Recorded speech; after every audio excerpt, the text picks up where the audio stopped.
Assalamualaikum warahmatullahi wabarakatuh. Oke guys, jadi di video kali ini aku cuman mau menjawab komentar yang ada di konten aku sebelumnya, mereview buku psikologi umum.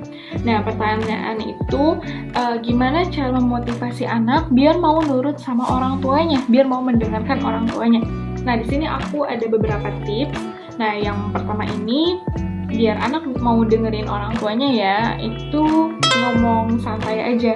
Nah, jadi jangan mengomel terus, karena kalau misalnya anak terlalu sering mendengarkan orang tuanya ngomel, itu bakal risih gitu ya.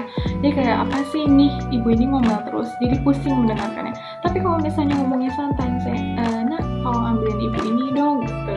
Oh iya bentar ya bu gitu, nanti pasti anak itu langsung kayak oh yaudah langsung melakukan. Karena sebagai seorang ini, aku kan masih sebagai seorang anak ya, jadi sebagai seorang anak ini tuh kita semuanya kayak ya udah, biar kita nggak usah gak mau ngelakuin hal ini tuh karena disuruh terus-terusan gitu ya. Rasanya biar kita sadar sendiri aja gitu, iya bentar nanti juga diberesin. Kalau misalnya nanti kita yang gerak sendiri itu insya Allah emang biasanya anak lebih rajin gitu, lebih lengkap gitu ngebersihin rumahnya atau melakukan hal yang harusnya disuruh sama orang tuanya itu. Nah, yang kedua ini kasih contoh yang baik.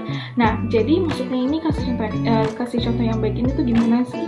Nah, sekarang kan kadang anak ini suka ngomong kasar gitu ya. Aku juga kadang masih termasuk suka ngomong kasar. Nah, kalau misalnya ada anak yang dikasih tahu malah ngebalikin gitu ya, biasanya banyak banget nih anak sekarang ini pada ngebalikin omongannya. Misalnya kamu ngomong apa barusan gitu, kemarin juga mama ngomong ini kok, biasanya kan gitu ya. Nah, kalau misalnya kita mau ngomong kasar atau mau ngomong yang tidak layaknya diucapkan sebagai seorang ibu di depan anaknya, itu kalau bisa jangan dilakukan di depan anaknya. Karena apa?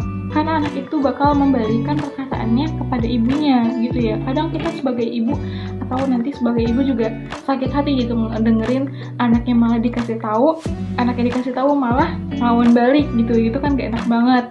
Nah, terus yang ketiga ini, berikan penghargaan atau reward.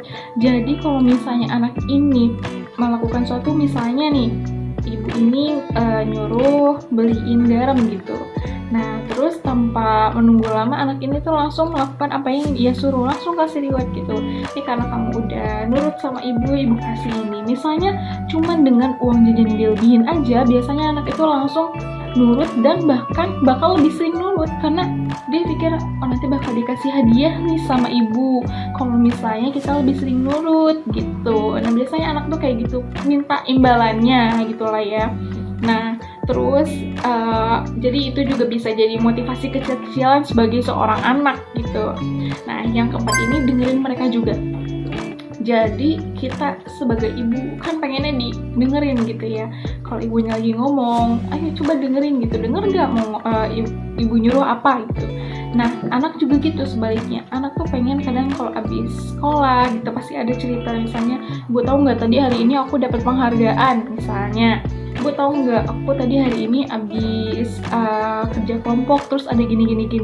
Nah, itu dengerin tuh anaknya. Jangan sampai nanti ibunya malah sambil main HP, karena anak itu malah hilang respect gitu sama ibunya. Udahlah ibu gue juga main HP gitu, jadi buat apa gue ngomong gitu. Nah, yang kelima ini, jadi teman. Maksudnya jadi teman itu kayak gimana? Nah, ini para ibu, bila menjadi seorang ibu itu jangan hanya bisa menjadi seorang ibu, tapi harus bisa menjadi seorang teman. Bahkan bukan hanya teman, tapi sebagai ayah, sebagai saudara, atau sebagai pemuda itu. Karena kan ibu ini yang kita tahu multi talent ya, apa aja tuh bisa gitu.